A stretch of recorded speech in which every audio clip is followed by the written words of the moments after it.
بہت زیادہ لوگ کہتے ہیں کہ جو ڈیمیجنگ ہے. اب وہ کیا ہے وہ تو معلوم ہوگا جب آئینی ترمیم ہو جائے گی. اور بظاہر نظر یہ آ رہا ہے کہ کہیں سم ہو مولانا فضل الرحمان بھی اس حکومت کے ساتھ آن پیج ان جو ہے وہ ہو سکتے ہیں مختلف معاملات کے اوپر. یہ تو اب بات کھلے گی تو معلوم ہوگا. آئندہ آنے والے 2 سے 3 دن جو ہیں وہ کافی زیادہ امپورٹنٹ ہے. مگر جو اب زیادہ تباہ کن ایک صورتحال بننے جا رہی ہے وہ ود ان جوڈیشری بننے جا رہی ہے. کیونکہ ایک جانب تو یہ کہا جا رہا ہے کہ سپریم کورٹ آف پاکستان کا ایز این انسٹیٹیوشن ایک بہت بڑا فائدہ ہوا ہے کہ فیڈرل کانسٹیٹیوشنل کورٹ نہیں بن رہی بلکہ supreme court of Pakistan continue رکھے گی. مگر ساتھ ساتھ جسٹس منصور علی شاہ کا خوف اس قدر ہے کہ ان کا راستہ روکنے کے لیے اب بھی حکومت جو ہے وہ زور لگا رہی ہے, کوششیں کر رہی ہے. بتایا ہی جا رہا ہے ذرائع کی جانب سے کہ یہ معاملات تقریباً طے پا چکے ہیں کہ پینل جو ہوگا ججز کا 3 کا یا 5 کا یہ ابھی فائنلائز ہونا ہے اور موسٹ پروبیبلی 5 کا ہوگا کیونکہ جسٹس امین الدین خان اور جسٹس جمال خان مندوخیل 5 میں ہی آتے ہیں. ادروائز اگر 3 کا پینل بنتا ہے تو بھی جسٹس منصور علی شاہ اور جسٹس منیب اختر کا پتہ کاٹا جا سکتا ہے بآسانی. اور جسٹس یحییٰ آفریدی جو as compared to justice Mansoor and justice Munib کافی حد تک ایکسیپٹیبل ہیں گورنمنٹ کے لیے کیونکہ ان کا ایک اپنا پوائنٹ آف ویو ہے جو بڑا لینینٹ ایک ان کا پوائنٹ آف ویو ہے ٹورڈز 184(3). تو اس پر حکومت یہ سمجھتی ہے کہ اگر شاید جسٹس یحییٰ آفریدی ہوں گے تو وہ اس طرح کا جوڈیشل ایکٹیوزم شاید نہ ہو جو وہ اینٹیسپیٹ کر رہے ہیں جسٹس منصور علی شاہ اور جسٹس منیب اختر سے. اب یہ کہا جا رہا ہے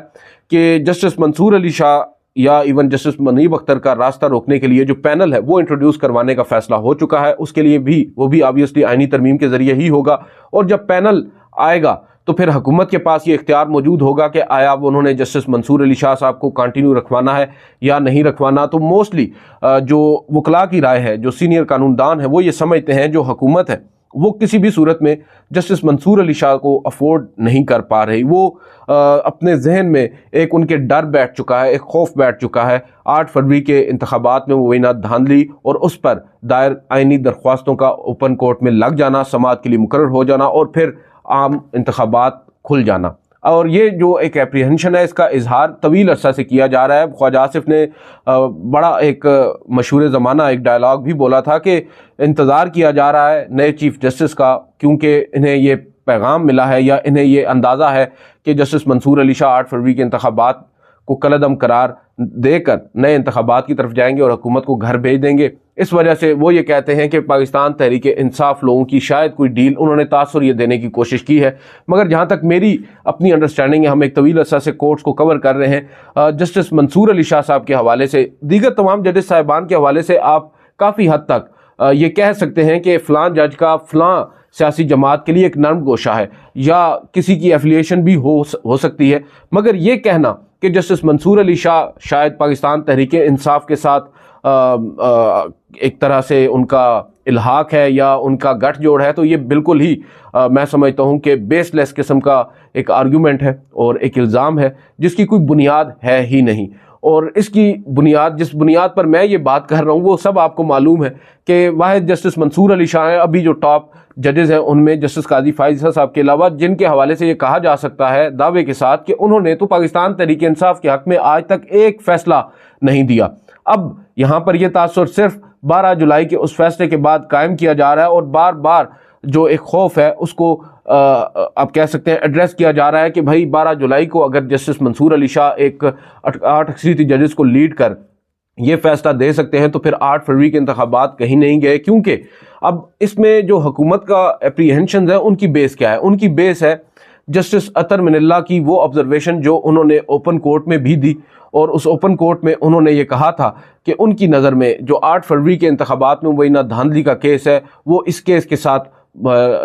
لف کر کے یا اس کیس کے ساتھ کلب کر کے فکس ہونا چاہیے اور اس کو بھی سننا جانا چاہیے. تو یہ وہ اپریہنشن ہے. اور دوسری بات یہ ہے کہ سب کو معلوم ہے, یہ اب زبان زد عام ہے کہ جسٹس منصور علی شاہ, جسٹس اطہر من اللہ اور justice Yahya Afridi chamber fellows ہیں اور کافی اچھے دوست بھی ہیں. تو جسٹس اطہر من اللہ گو کہ آج کل ان کی جانب سے مکمل خاموشی ہمیں نظر آ رہی ہے, چھائی ہوئی ہے, کوئی خطوط ان کے سامنے نہیں آ رہے, کوئی کسی کیس میں وہ نظر نہیں آ رہے. ظاہری بات ہے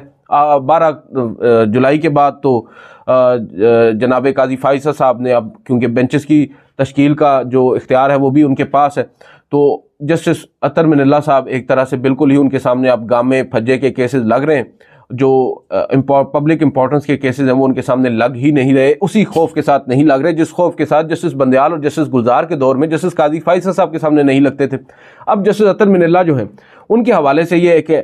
جو گورنمنٹ کو اپریہنشن ہے وہ یہ ہے کہ جسٹس اطہر من اللہ